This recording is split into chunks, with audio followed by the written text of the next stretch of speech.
Thanks. We are recording. Awesome, awesome. Love it. Thanks so much, guys. Sure thing. Yeah. We'll see you later.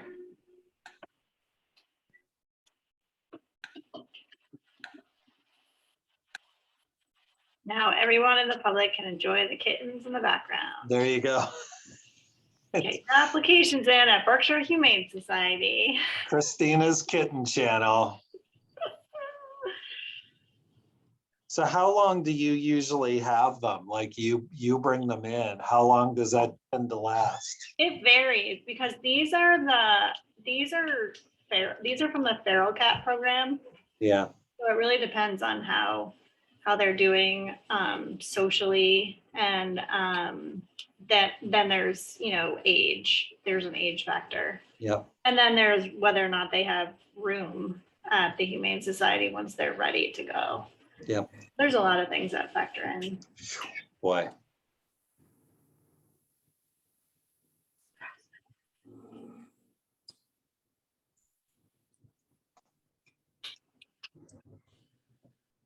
We forgot to put times on our agenda. I know that's one of those things that not having Stacy there. So it just stuff that I forget about. We'll get it though. Yeah, I'll make it. A couple of go rounds and we'll get back. Yeah.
I just saw Joe walking across the parking lot with some field care implements in hand. So I think I know how he was spending his minutes between meetings. Oh boy.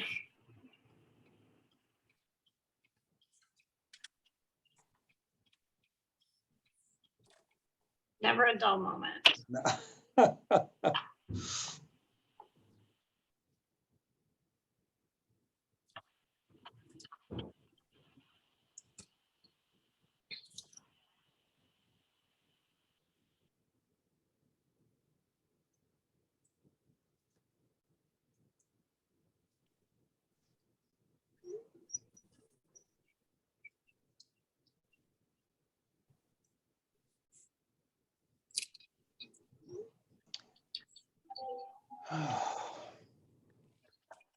Everyone's cutting it close tonight. I was just thinking that. I was like, man, we're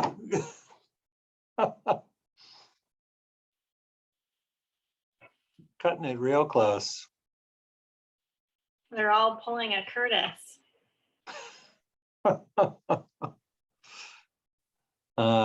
It's too nice of an evening, I guess, to That's legit.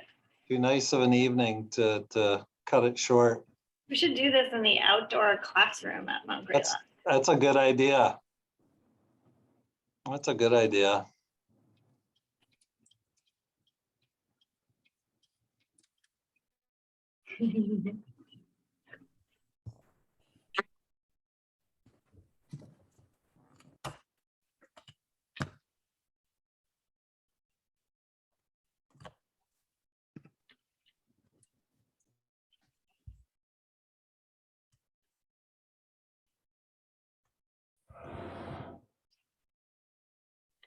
Hello, everyone.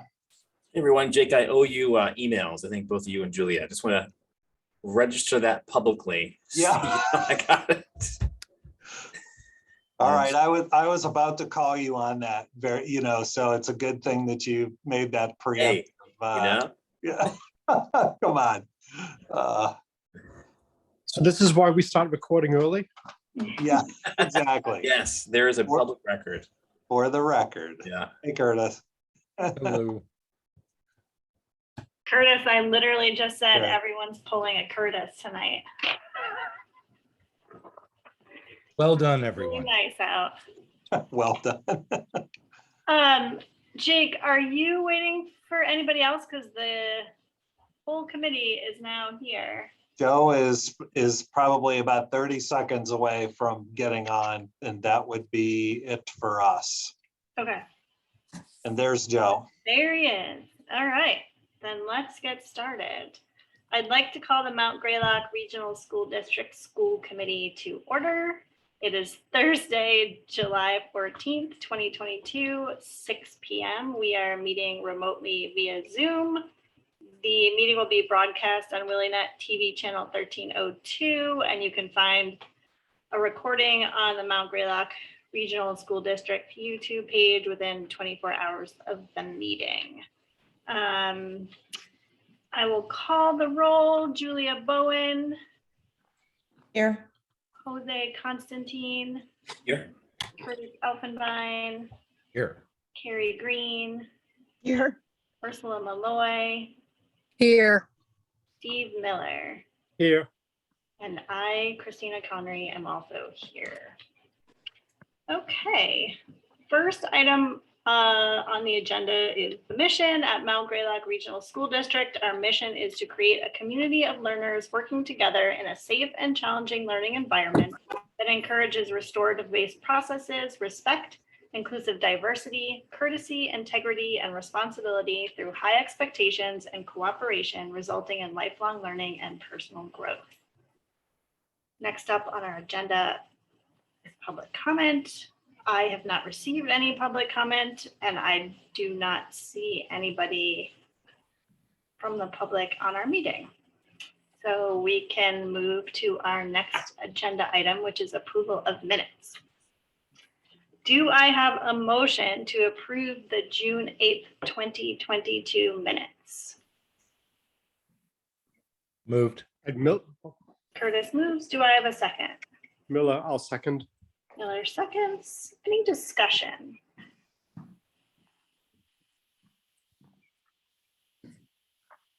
Hearing none, all in favor?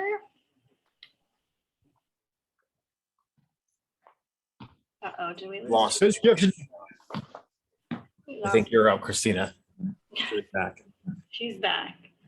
I will say aye. We lost Julia. Jose, we'll just come back to Julia. Oh, there she is. Sorry. I need to abstain. I wasn't here for. You don't need to abstain. You can, but you don't need to. Oh, then I'll vote to, we're approving this. Yes. Right. Aye. Bowen, aye. Connery, aye. Constantine, I. Elfenbein eye. Green eye. Malloy eye. Miller, aye. Thank you. That motion passes. Do I have a motion to approve the June 27th, 2022 minutes? So moved. Curtis And to help moves. the minute taker, I will second. Miller Thank you, seconds. Curtis. Any discussions? Hearing none, all in favor?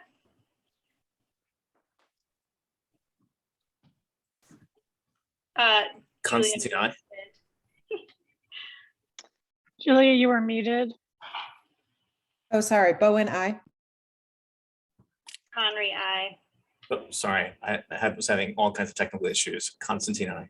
Elfenbein eye. Green eye. Malloy eye. Miller, aye. Thank you. That motion passes. Next up on our agenda is the Finance Subcommittee report. I will turn this over to Carrie Green. All right. Thanks, Christina. So the finance subcommittee met this afternoon. We have two recommendations to the school committee, which were motions from the finance subcommittee. So they'll just need a second on the floor of the school committee. I will make the first motion and Steve will make the second one. Sorry, they're both in reference to the designer selection committee and the designer selection process for the track and field project. As you know, we are looking forward to hiring an architectural team for this project. We already have an OPM on board. And so the bids are in. We have, I think, 16 or 18 firms. I don't know if Jake or Joe can confirm the number, but it's around there that have taken out papers. There are a couple of firms that are highly experienced in recent projects with track and field. So we're in good shape as far as the interest in this project from the architects who specialize in this field. So that's good. The designer selection committee will look at the finalists that are basically selected by the administration in collaboration with the OPM and other experts in the district. So the finalist interviews are scheduled for July 27th from noon to 5 in that time frame. The recommendation from the finance committee is that there be a committee of 5. It was originally going to be 7, but as it turns out, the 2 of the 3 finance subcommittee members cannot be present. We knew that Ursula could not be present. It turns out Steve can't be present either. The other key player who cannot be present is Lindsay Von Holtz, our athletic and co-curricular director. We've talked about, you know, whether it is possible to reschedule the interview session, and it seems like the priority is to move forward with the interviews on the 27th to keep the process moving and to be able to get an architectural firm in place in order to get a construction firm in place, right? So there is a whole, you know, process that is going to continue to need to move forward. And as unfortunate as it is to have those 3 folks missing, we would like to propose the following for the designer selection committee. It would be composed of Jason McCandless, Joe Bergeron, sorry, did somebody say something? It might be Ursula's. Okay. I switched over from my phone to my computer and I caused a mess. Gotcha. I'm good. Okay, I'll start over. The designer selection committee will be composed of the following 5 people. This is our motion to the school committee. So if we could have a second after I say the list, then we can have some discussion as well. So the 5 people are Jason McCandless, superintendent, Joseph Bergeron, business director, Carrie Green, representing the finance subcommittee, Rob Winook, operations manager or director of the district, and Brian Gill, the track and field coach, representing athletics and physical education. So that's our motion. I will second. Thank you, Christina. We talked about how the school committee could be involved in this process as individual members, and As it turns out, 2 of the 5 people who are to be on this committee will be joining the committee virtually. So it will certainly be possible to provide links to individual school committee members to listen to the interviews and to the deliberation. You would not be able to participate, but obviously, if you want to be more involved in the process, we would welcome that.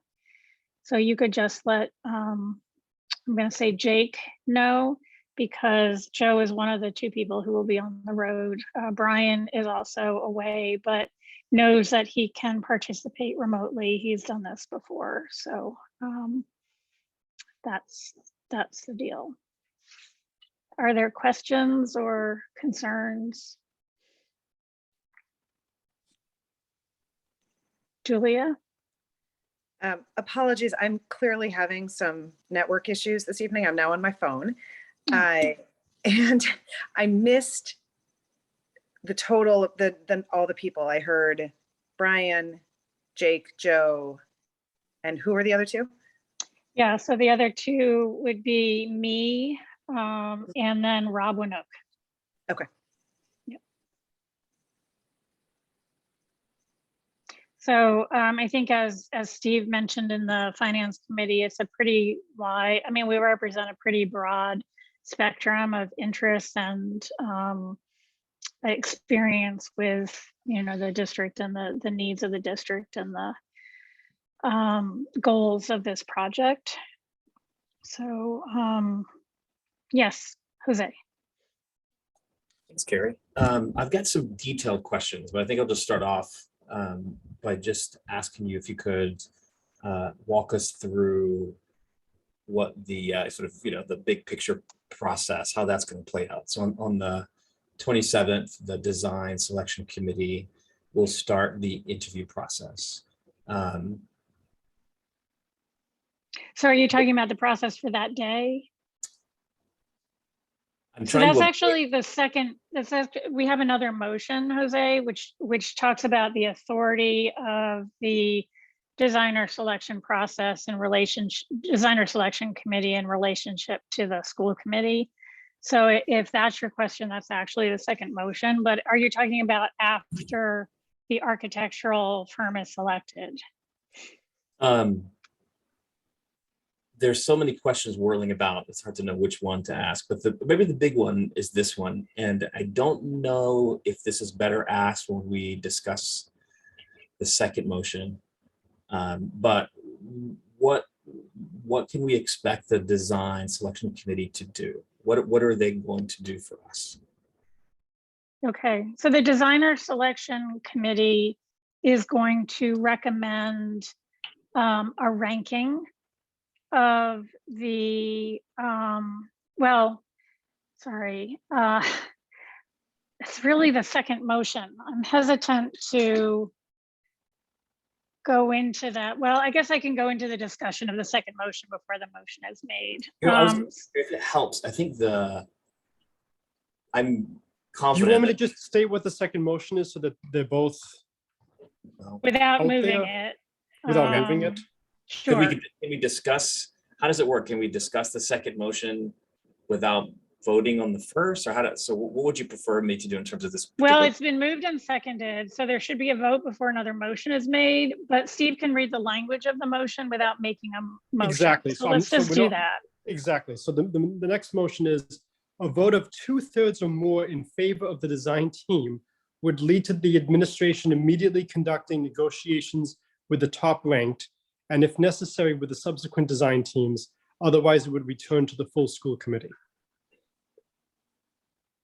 Right. So we took your concerns into account, Jose, at the last meeting. If this is a divisive or a contentious deliberation that results in a split vote, then we would bring that back to the school committee. If it's pretty overwhelmingly in favor of one firm, then we would like to just move forward with the process and have the administration enter into negotiations for contract.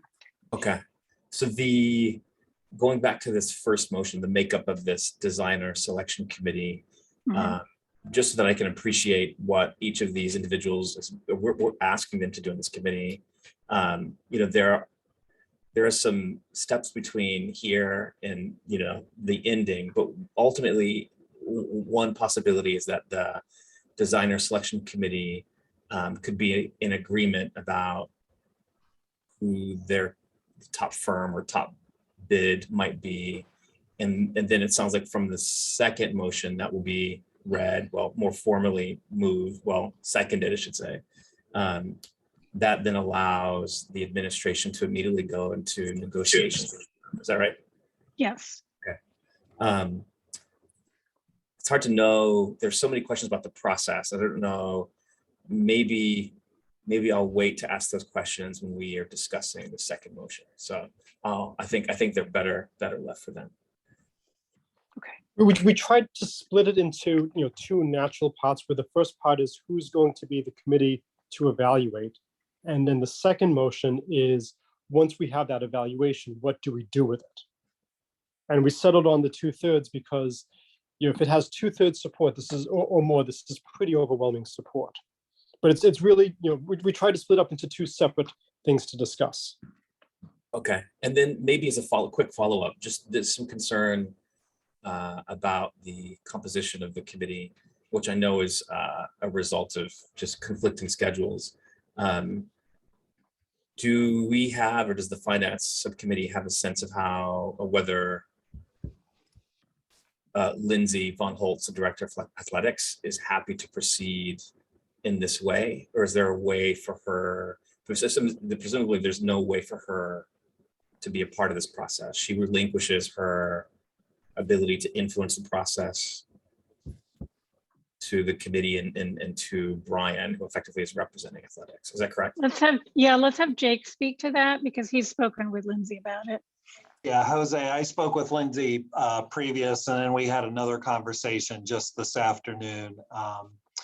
Lindsay is very comfortable moving forward. We still have a 5-member community. We have Brian representing, the athletic community and our physical education and wellness professional staff here in the school district.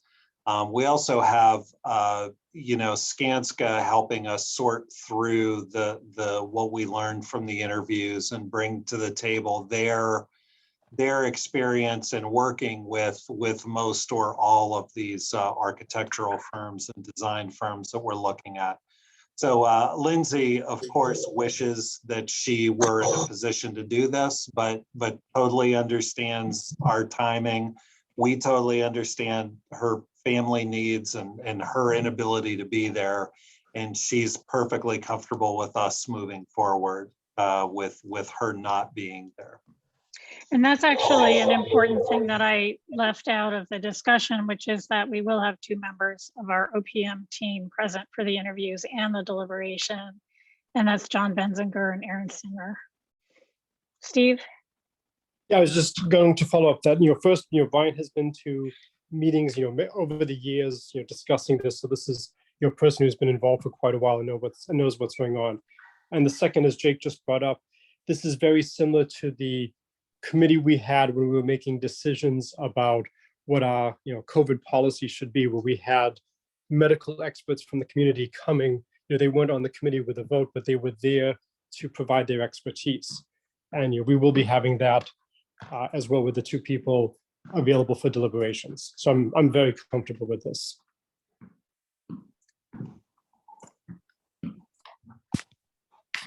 Are there any other questions about the first motion, which is just the composition of the designer selection committee?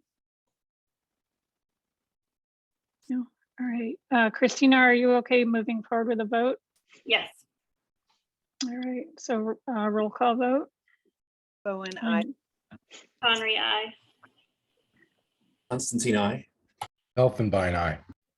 Green, aye. Malloy, aye. Miller, aye. Okay, that motion passes. Would you like me now to officially make the motion? Yes, please, Steve. So Or the following. has this already been moved and just needs to be seconded? Oh, that's right. It needs to be seconded. I was Yeah. just going to read it officially now, but So the following is coming from the Finance Subcommittee and needs to be seconded. So the motion is the following: a vote of 2/3 or more in favor of the design team would lead to the administration immediately conducting negotiations with the top ranked and, if necessary, with the subsequent design teams. Otherwise, it would return to the full school committee. So that needs to be seconded. I second. All right, questions or comments about this part of the process?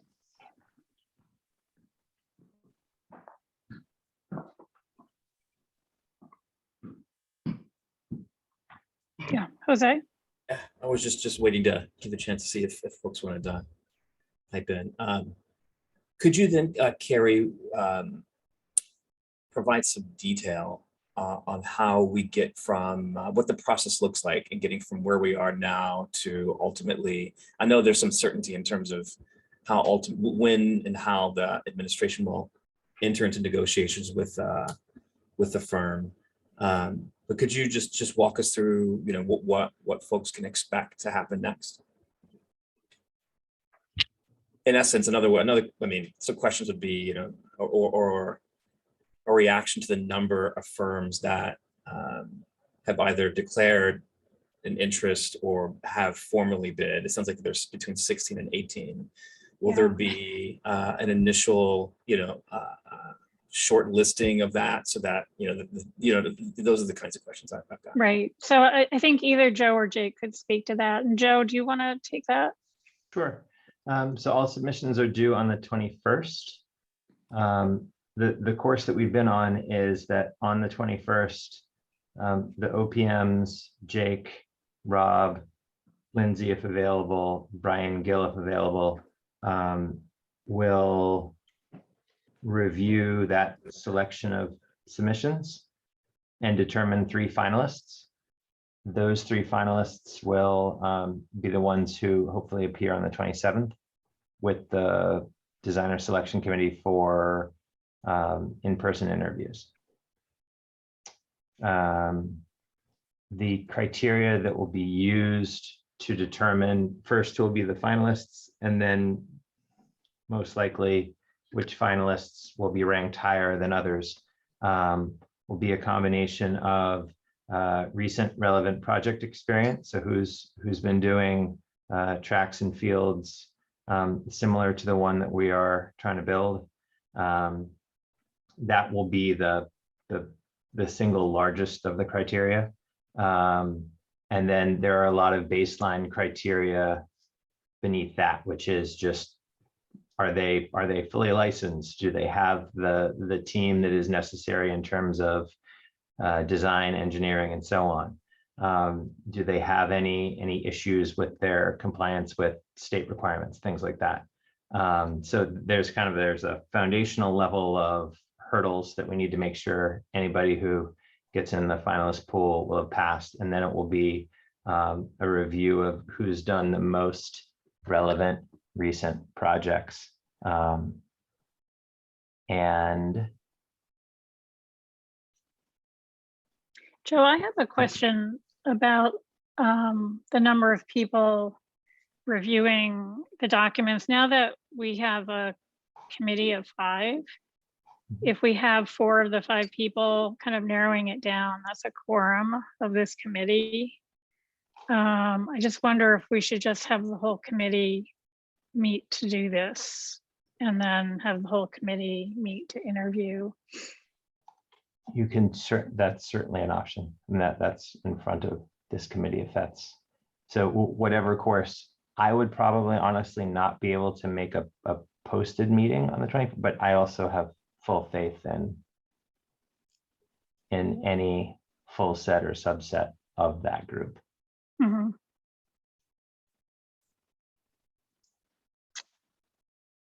Jose? Yeah, we're just going to quickly second that, Carrie, that, you know, in the designer selection committee, looks like great care was, you know, done to ensure that, you know, the administration was, you know, represented, the school committees represented, athletics is represented, you know, operations and management, you know, that is being represented. You know, this shortlisting group in that list of names, it seems important that the school committee be represented in some ways, and it seems like the most efficient way is just have the entire designer selection committee, you know, conduct each phase of this sort of assessment, evaluation, and shortlisting. So I'm just long-winded way of seconding what Carrie had just requested.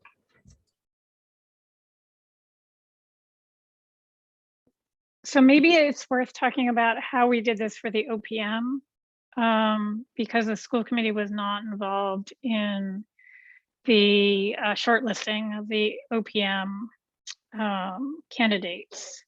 So that was done by administration, just administration, right? Yes, and in fact, there were only 3 submissions and only 2 of them submitted complete and needed information. So that's how we got to 2. So it wasn't a massive filtering. It wasn't really any filtering at all, aside from reading the packets. That's right. That's right. So it may make sense to go ahead and post a meeting for the 22nd or something like that, or even the 21st. Well, no, people will need time to review. And then if we don't need it, if there are only 2 or 3 relevant candidates, then we can go right to interviews. But everyone will have had a chance to review the materials. Does that make sense? I don't know that we need to vote that. I think this is just a discussion of the process. The you outlined effectively a rubric. Sorry, Carrie, I started speaking before you called on me. No, that's Jose. Don't worry about it. But Joe, you offered up effectively a rubric by which this sort of initial sifting of proposals were going to be evaluated. Is there a way to make that to be able to provide that to the school committee, to the full committee, so that we have a sense of a clearer, more explicit sense of how this initial sifting is going to take place? And I think then that leads me to the interview stage. I'm assuming there are probably maybe a process has begun, or there will be a process that needs to happen to identify the interview questions and ways of evaluating responses to those questions. Has that started, or what does that process look like? Yeah, so we've talked about that a few times. We have the questions that were used for the OPM interviews. Joe is going to work with members of the Skanska team to revise those questions so that they are best served for the next step of the process. And the criteria are actually, they're within the designer selection procedures that the school committee voted in February. I just elaborated on what prior similar experience would mean within this context. With past performance on public and private projects, financial stability, identity and qualifications of the consultants who work with the applications or who work with the applicants on the project, and then any other criteria that the committee considers relevant to the project. So that's what we've discussed within the finance subcommittee over the last number of weeks, months. But in terms of how that then translates into questions that will be asked during an interview, that's what Carrie was just speaking to too. And just to rephrase or summarize, Carrie, it sounds like the OPM team plus Joe will come up with the draft of those questions. I'm hoping the designer selection committee will have an opportunity to comment, edit, suggest edits or questions. Yes. To that list. Yeah, absolutely. And they'll be instructed to send any revisions to either Joe or Zeke, whoever is managing the questions after they're proposed.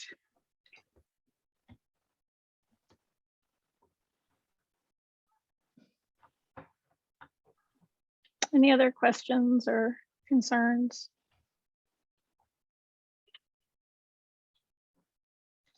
All right, Just Christina, to are you make sure ready? the Oh, motion go ahead, is, Jose. If they,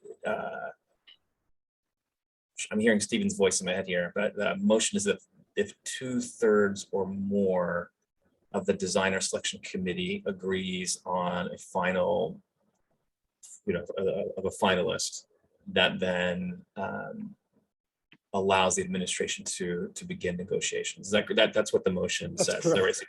right? Two-thirds or more. Okay. So if there are 5 people present, you would need 4 out of the 5. If 4 people are present, you would need 3 out of the 4.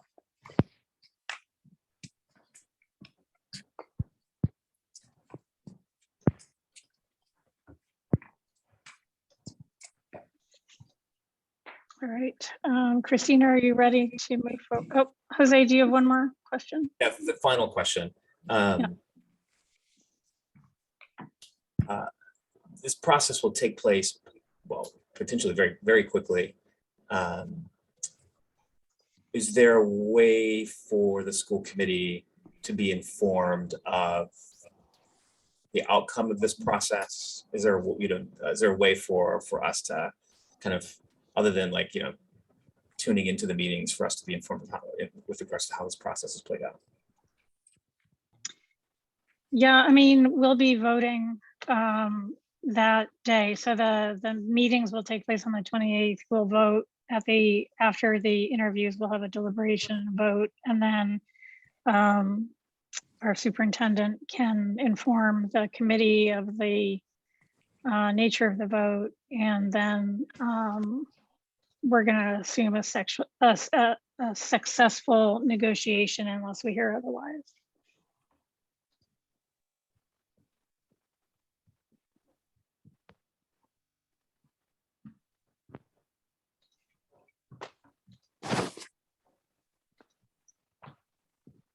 All good? Julia's my co-policy conspirator, so I'm looking at Julia. So I'm wondering, am I forgetting anything? No, I think you've been doing an excellent job. Thank you.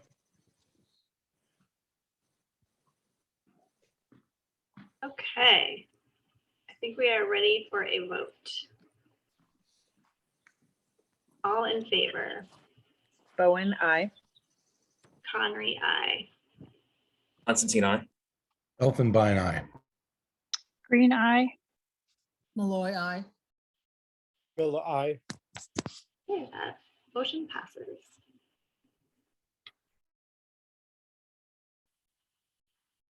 I think that's it. I mean, unless Joe wants to give an overview of the various repair projects that are going on in no, we're good. Okay. All right. Thank you, Thanks, Karen. Christina. Yep. Okay, next up on the agenda is the superintendent report. So I pass it over to Jake McCandless. Thank you, Christina. And I'll be reporting out on one of those repair projects a little bit later in the meeting. Did want to just a brief update on the Director of Diversity, Equity, Inclusion, and Belonging search. We have very recently informed the applicants that we are reposting this and re-advertising this and casting a what we hope is a broader net. Just simply to get more candidates and more diverse candidates, and diverse in many ways, including geographically diverse. So just wanted to, I've communicated that with the folks who were serving on the search committee for the first go round, and we continue to work on questions and refine the rubric and the process, but did want to let you know that we are reposting that, and we'll probably be looking to do interviews early in the fall. And it's always difficult in school world because you envision somebody joining you July 1st, and then you envision somebody joining you in time for school to start. But That's not how this process has worked out, and we are very, very committed to running best process we can, getting best applicant pool we can, and choosing best individual to serve this role that we can. And the timing to some degree has to come second place to those aims. So wanted to let you know that, and this is a way of letting the public that we serve know that as well. I did want to touch base on just a couple of important professional development opportunities that we're either offering or taking part of. We are once again welcoming, and although for the first time welcoming Dr. Joshi in person to run the full 3-day Institute for Teaching Diversity and Social Justice. She'll be coming up from Fairleigh Dickinson University at the end of the summer. I believe we're looking at August 24th, 25th, and 26th for her full in-person 3-day workshop. We're very excited. We have invited our neighbors from Pine Cobble that if they would like to send anybody to partner with us on this, and to our North County neighbors that opportunity is coming to. So we have about 30 participants right now. We can go up to 45 or 50. We have about 20 from our school district at this point, and another 10 from North Adams, and we're waiting from our other neighbors to hear how many folks we have, but we're very excited to be offering that fully in person, and then follow up throughout the year once again with Dr. Joshi, with the administrative team, and with the group who are going through the full 3-day Institute. We're very excited to once again have been chosen to participate in the Investigating History Pilot Grant. This is a project that Desi has been running. This is year 2. Joelle Bruckner, our curriculum director, and Mary McDonald, who's a social studies teacher at Mount Greylock Regional School in our middle school portion of the building. We're really spearheading this. And we're very pleased to have been accepted for year 2, where there's 38 participating districts from across the Commonwealth, representing regular school districts like us and representing charter schools. And of the 38, 3 are from Berkshire County, and we're one of the 3. We're joining Central Berkshire and Pittsfield Public Schools in doing this work about looking how to ramp up and improve and be more true to the actual history through the teaching of history in the Commonwealth. Interestingly enough, of the 38 participating districts across the state, Mount Greylock actually got the largest financial award of the 38 districts. So I think that has to do with the early interest that we showed, the number of participants that we have. And it also illustrates that a lot of this work happens in the eastern end of the state. And I think we're probably traveling further than anybody else to get there. So I'm grateful to Joelle and to Mary for really heading this up, and we're very excited to be helping to drive this history program in the Commonwealth. Just a brief update: we continue to work on our wellness and nutrition policies via the Wellness Committee. They will be bringing forward later in the summer, early in the fall, a policy or 2 for the policy subcommittee, the policy and governance subcommittee to examine, that will not only help guide us and direct us in how we operate, particularly our food services and how we advertise our food services, but you know, also helping us to fulfill some auditor requests from our last school nutrition audit. So we're grateful to them and look forward to having their work come up to the policy and governance subcommittee, and then having that work come to the full committee in the fall. And then lastly, just an update on the boiler at Lanesboro Elementary School. We had Lanesboro Elementary School has a 2-boiler system, primarily for heat, not hot water for kitchen use or restroom use. Both of the boilers, the dual system is original to the opening of the building in 2002. One of the boilers has had a system failure. Our boiler folks came in and sort of took it all apart and suggested that because of working on a 20-year-old piece of equipment, the things that we could bring in to replace the parts that are failing, it's very unlikely that they will form the perfect seal that needs to be had in order for that boiler to work efficiently or perhaps to work at all. So we immediately reached out to the Lanesboro Town Administrator, to Mr. Lang, and let our colleagues on the Select Board and the Finance Committee in Lanesboro know that this was going on. We are going to be moving forward with getting the boiler put back together and sealed up as best as can be, and then using it as lightly as possible until a new boiler is able to be installed. So we're awaiting word from Lanesboro on per the regional agreement, what funding mechanism is going to be used to replace that boiler. It's looking like it's about a $50,000 expenditure. The way our agreement works is that we kind of cover the deductible of $5,000 on that, and the town covers the rest. So it looks like they are meeting with their ARPA money committee on Monday to examine using COVID funds to that end, which it's a perfectly legitimate and allowable use. And we're grateful to Josh and the folks in Lanesboro for having that notion of how to move this forward as quickly as possible. So that's all good news thus far. We are replacing a 20-year-old boiler, probably looking to replace its twin 20-year-old boiler in the not too distant future. And it is a sizable chunk of money, and we know that that's a concern. The more challenging news is that the lead time once the order for the boiler is executed is it's going to take us out until about mid-February of 2023. So as I said, we are going to be putting the old boiler together, patching it up as well as we can, using it as lightly as we can, except on the very coldest winter days, hoping to nurse it along so it does not have a complete failure before February of 23, when we can get the new boiler actually in and installed.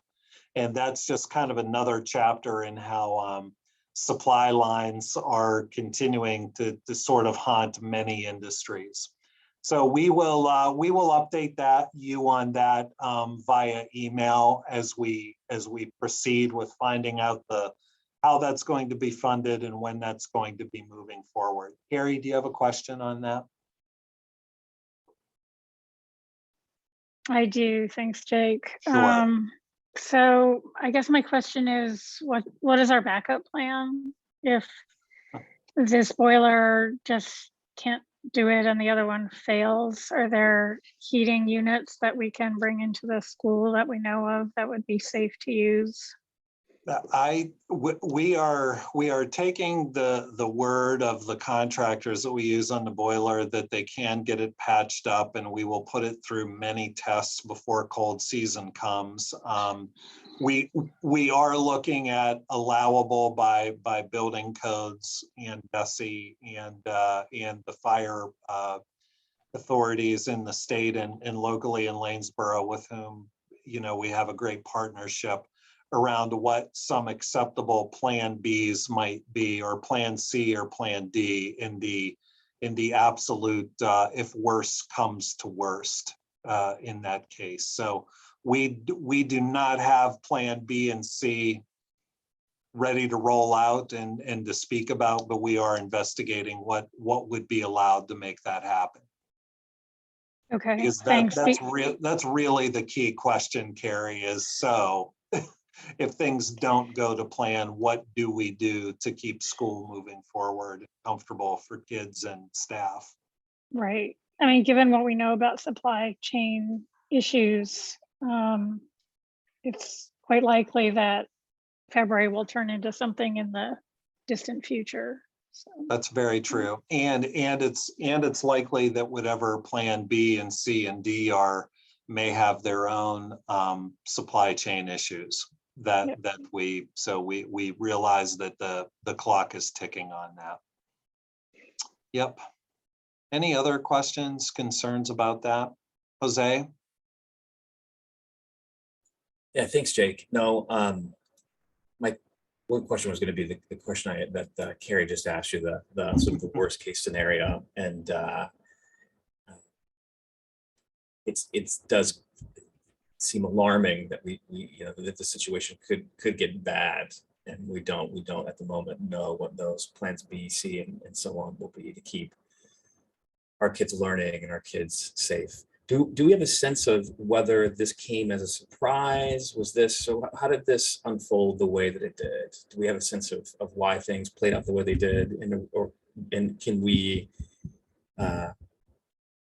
prepare, or should we be better preparing for this happening again in the future? Knowing that things fail and boilers get old, and it just seems unfortunate that we find ourselves in this situation.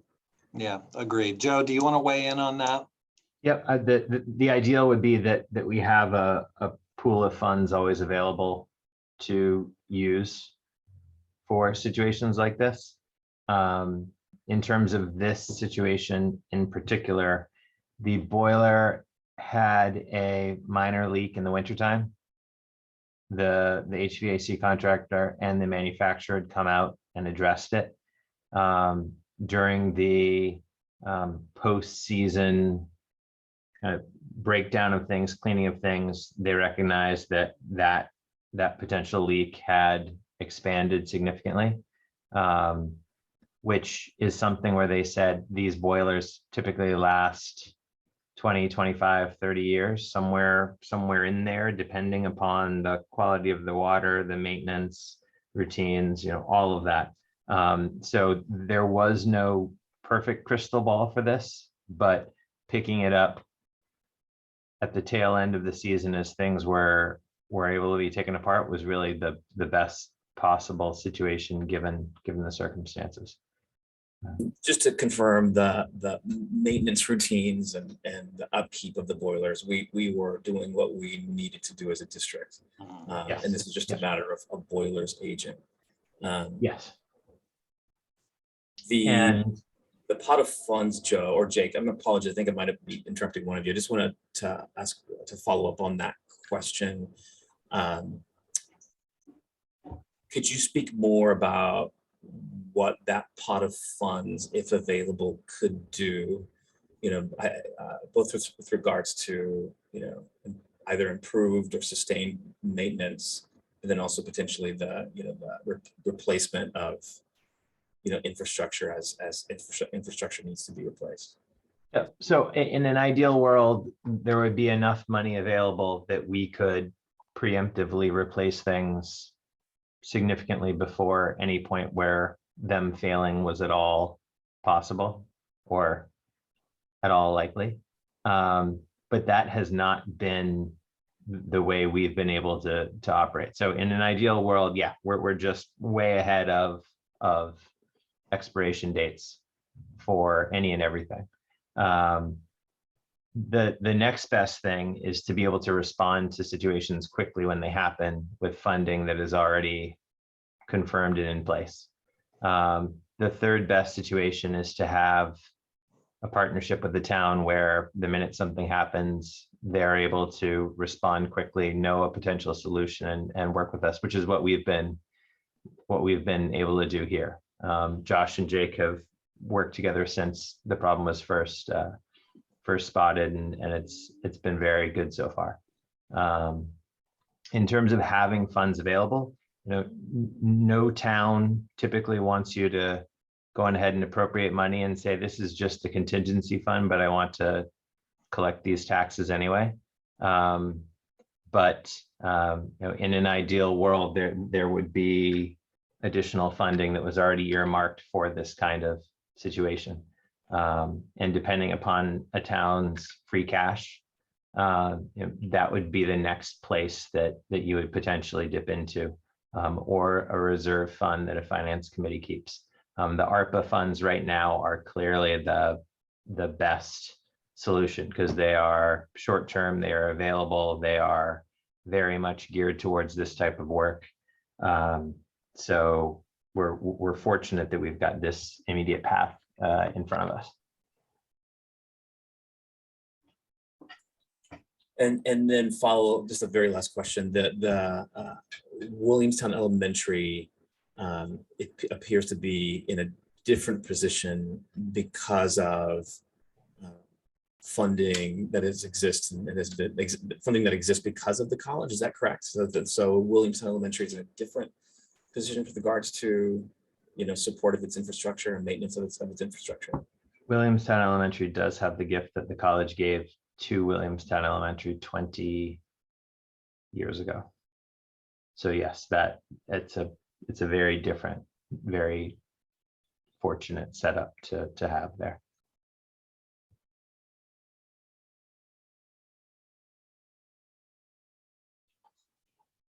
Any other questions on this this topic?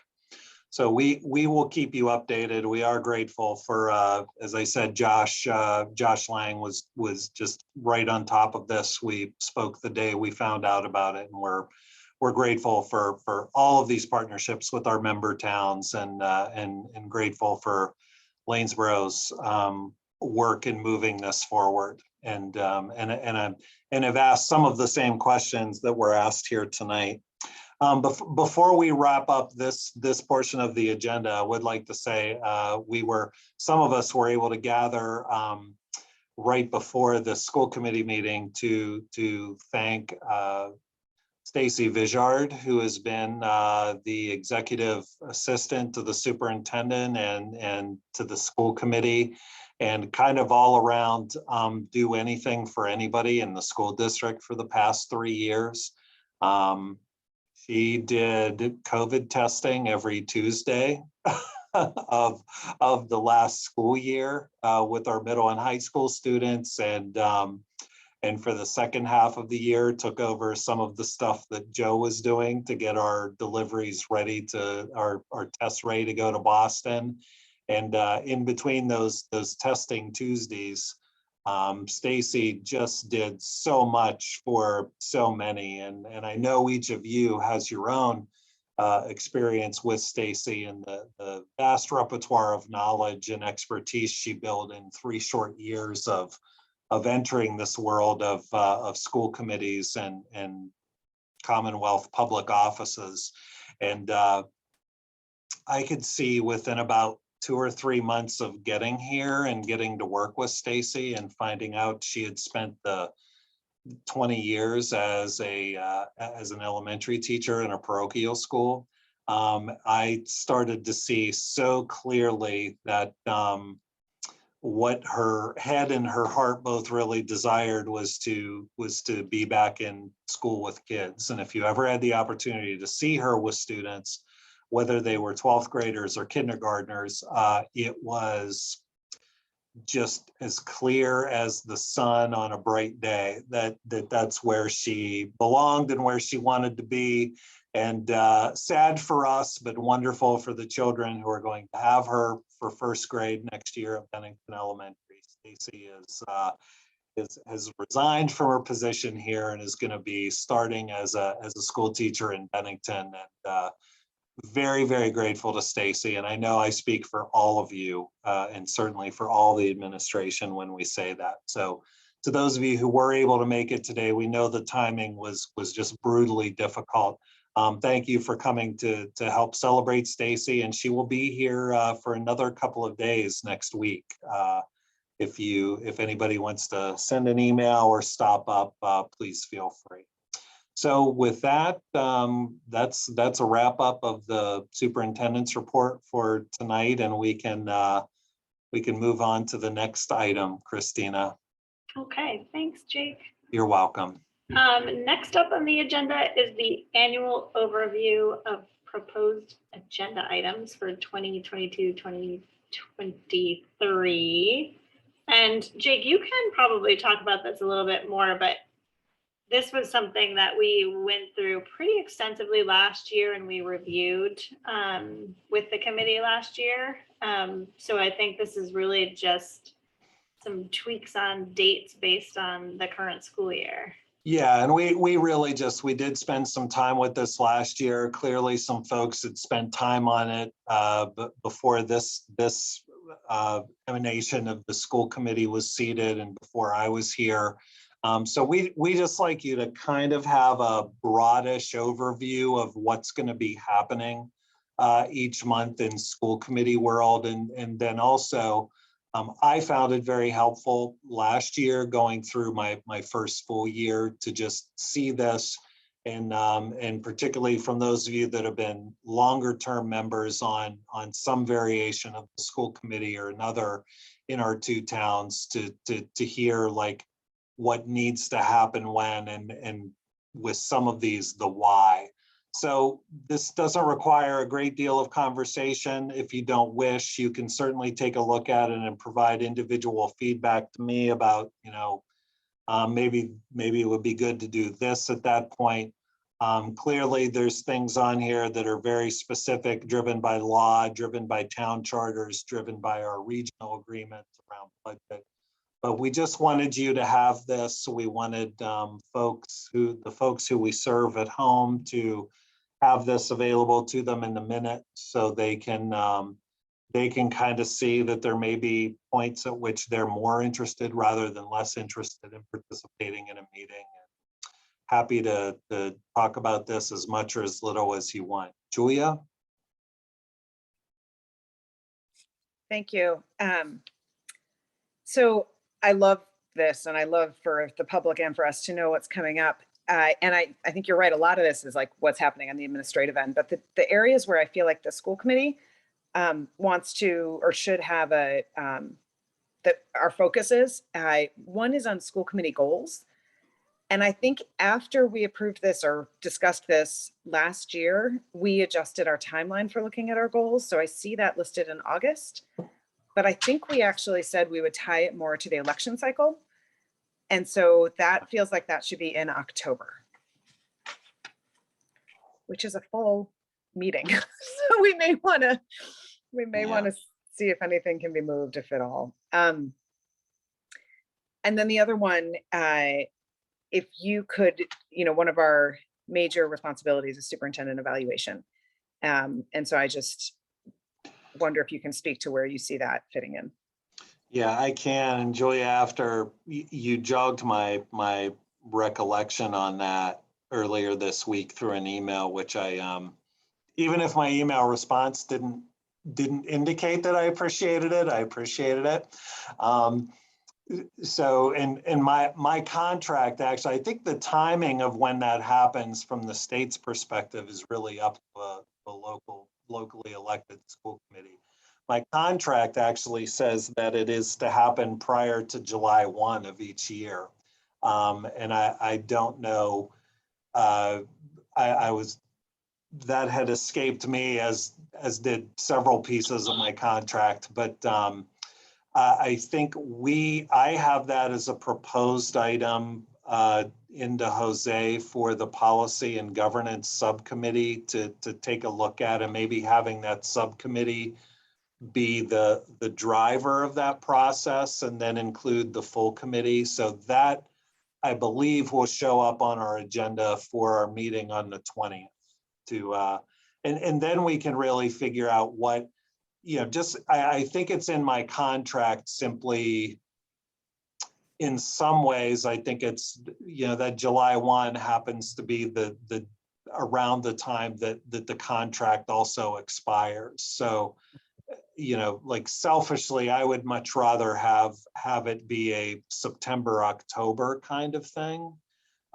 So if I need to be looking for a job based on my evaluation, I know that. If you need to be looking for a new superintendent based on the current superintendent's evaluation, you know that. So I think that's very worthy of having a discussion about, and we're going to start that discussion with the policy and governance subcommittee next week.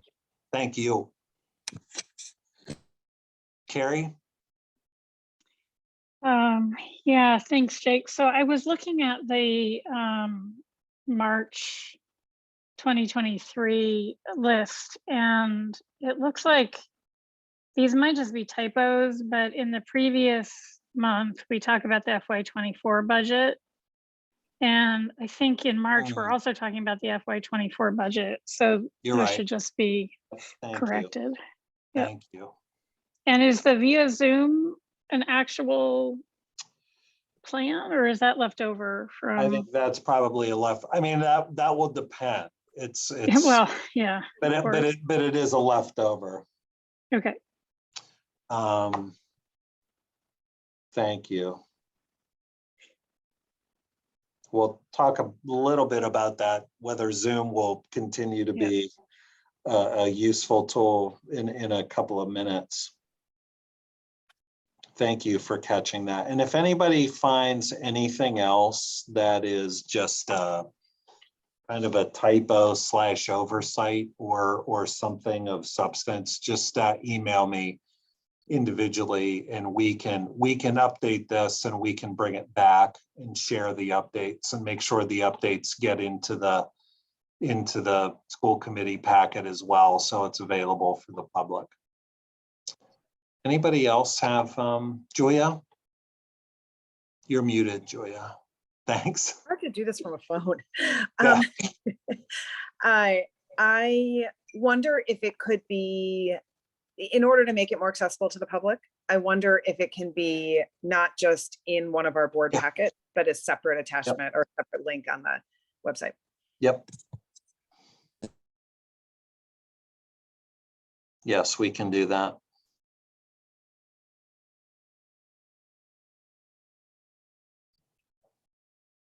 All right, anything else on this? Thank you for that, Joanna. Okay, I think we're set, Christina. Thank you all. Great, thank you. So next up on the agenda is our remote meeting discussion. Some of you may have seen some of the information coming out of MASC on some legislature coming down the pike. I don't know, I think maybe Joe or Jake, do you have any more information on what's going on with that? The Senate has a version out, the House has a version out. Their conference committees, I think, are trying to hammer out the differences and get something to the governor. There's some fairly substantive differences between the Senate version and the House version. The House version strikes me as generally much less embracing of being able to do full Zoom meetings. They would like to have a physical presence of some type. There was an interesting editorial, an Eagle editorial today in the Berkshire Eagle, which I found interesting, but took really some exception to, that perhaps the editorial writers, who were very much saying it's time to go back to in person for the most part. I think they were missing some of the benefits of meeting virtually, which is there's some equity issues that are addressed through being able to meet virtually. There's some equity issues around folks who struggle with finding childcare and cannot sit on town boards or elected office because of that. There are perhaps some issues, some equity issues with people for whom transportation is an issue. And these are, I think, just a couple of the really low-hanging fruit. And then again, in a district like ours, or in an even larger geographical district like a Central Berkshire, for instance, or a Gateway Regional in the Pioneer Valley, there's some real difficulty in even the folks whose lives are able to support them running for public office and getting to meetings. There is simply a convenience factor, which might lead more people rather than fewer people to A, run for office, serve on a board, serve on a committee, and then B, stay in that service rather than being run ragged and worn out. So we continue to advocate that it it does strike us that allowing meetings, full meetings via Zoom, does perhaps address some equity issues and does not appear to have had a chilling effect on public involvement, but one could argue has had a positive effect in that those same people who wish to weigh in public comment sessions, they too have the luxury now of not needing to leave their home, not needing to find childcare, not needing to worry about how to get there and the other timing of their lives. So we will continue to advocate right up until the very end and the governor's signature hits a piece of paper that that this is a good thing. It actually lends itself to democracy with a capital D in ways that insisting on in-person meetings exclusively does not, and that it at a minimum it makes people's lives easier and more doable as people continue to juggle many competing asks of their time and their energy. Having said all of that, our next Policy and Governance Subcommittee, I think, will be our first meeting that will be returning to an in-person meeting over at Mount Greylock, unless we want to have an alternative site of Williamstown Elementary to make that easier for the members, because I think you're all probably closer to Williamstown Elementary than you are Mount Greylock. That will, unless something happens tomorrow or really on Monday, early in the day, that meeting will be in person. We, thanks to Rob Winook and Joe may want to weigh in on this or maybe not. Joe, please feel free. Did spend some time with Rob talking about how we could do hybrid meetings, because that seems to be the path that the Massachusetts House of Representatives is going down. To allow hybrid meetings, that there must be an in-person portion, but that members may choose to Zoom in or phone in with more ease than was allowable in the past. So we have a plan that Rob will be experimenting with, maybe in a finance subcommittee meeting that's going to happen later in July, with how that works. The one piece that Rob suggests we would need to give up, and this can be a conversation that we can have. The Zoom piece of it is quite doable. The being able to see members who are coming in via remote is quite doable. Them being able to see the rest of the board members and the participants and to have the sound be okay is quite doable. The piece that is most concerning is that right now, we're actually pre-COVID, when meetings were broadcast out of the Mount Greylock Regional School Meeting Room, there was a live YouTube feed going out in pre-Zoom days. What we have found is that it is looking like it's going to be really difficult to impossible to have a high quality meeting and a high quality meeting experience for anybody, certainly online, if we go back to having the live YouTube feed alongside a Zoom feed that is going out. So what I would suggest is that we will continue, WillieNet will continue to pick up the Zoom feed live and to be broadcast in Williamstown. Anybody in Lanesboro or in other neighboring communities that might have interest or that don't have cable and can't access WillieNet would continue to be able to access our meetings via Zoom from a telephone or from a tablet or from a laptop or a desktop computer.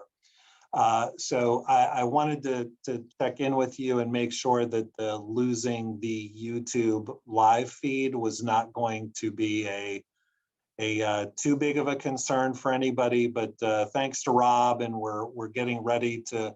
Some equipment was purchased some time ago to get ready for this, so we'll get that equipment up and running and try to have this ready to roll for the next finance subcommittee meeting just to do as an experiment. And then we may do another couple of experiments before we actually have our August full school committee meeting. If we need to, per what the legislature does with this. Carrie? Thanks, Jake. I guess I'm not clear on what we're giving up with if we lose the live YouTube feed. The Zoom feed is a more equitable source in terms of the two towns or citizens of both towns being able to access the meetings as they're happening, because that's always been an issue that folks in Williamstown could do that and folks in Lanesboro couldn't. And it would be really great to actually create some equity there. So it sounds like we're going to be able to do that through the Zoom feed. The YouTube, so in Williamstown, if something is broadcasting live over WillyNet, then you can watch it on your television, or you can watch it if you get channel 1303 or whatever it is, you can watch it on your computer via the WillyNet site, which I think you could perhaps also do in Lanesboro if you had that connectivity. What is the YouTube feed? Sorry, go ahead, Joe. I was gonna say the really strict pre-COVID, everybody around the world could watch a school committee meeting live via YouTube. People in Williamstown could also watch it via WillyNet. Okay. The difference here would be that rather than being able to watch it on YouTube live during the meeting, you would need to watch it using Zoom live, or watch Meaning it you would online. need to sign into the meeting, or Yes, would there you would be a need to log on public? to the meeting. Yeah. You would need to log on to the meeting. Okay. But then after the fact, we will still get the video up on YouTube so that it can be viewed and archived and discovered that way. So it's just a swap of live would be via Zoom instead of YouTube. Okay, thanks. And you're right, Carrie. And it actually is, by doing it that way, allowing interactivity from the public if we go a more hybrid route, so that somebody who couldn't leave their house because it was snowing or they were ill could still participate in the meeting. Mm-hmm. Could still make public comment during our public comment sessions. It will require some, sort of more careful observation, perhaps from myself and you and Jake, just to make sure that we're not missing somebody during public comment. But I do think it allows more people to participate.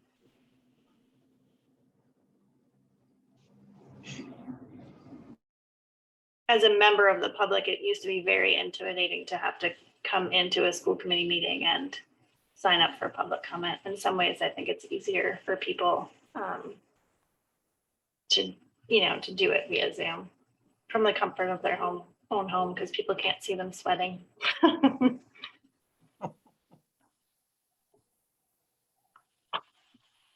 So Jake, and I guess this is a question for the committee, what do we do for our August meeting?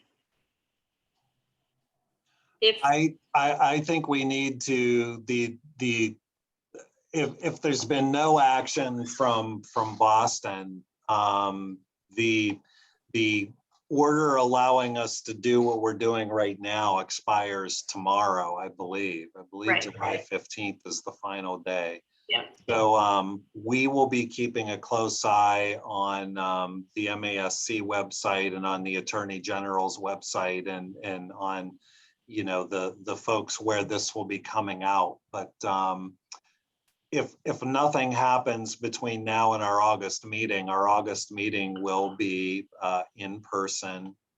I It will be in person. We'll need to get some clarification as to whether we can continue to take public feedback in an in-person setting via Zoom and make that easier for the constituents we're all here for. But it would be a live in-person meeting in the meeting room at Mount Greylock Regional. And so, you know, we will, as soon as we know anything, we will get that out to you via email. Great. And you will probably get it from the MASC as at the same time as we get it from MASC, MASS, the Regional School Association, all the other things we belong to. Steve?